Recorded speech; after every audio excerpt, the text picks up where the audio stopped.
যারা আমার দেশের স্বাধীনতায় বিশ্বাস করে না, ওরা আবার কি দেশটা চালাবে? বন্ধুগণ, এই দলটা আমাদের স্বাধীনতার পক্ষের শক্তি ছিল না।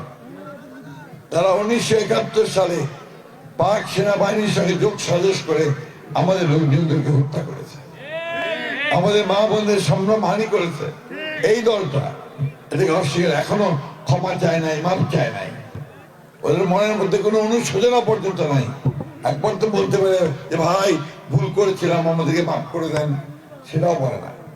ভোট চায়, আবার জোর গলায় বলে যে তারা নাকি একমাত্র দেশটা ঠিক চালাবে। যারা আমার দেশের স্বাধীনতায় বিশ্বাস করে না, ওরা আবার কি দেশটা চালাবে?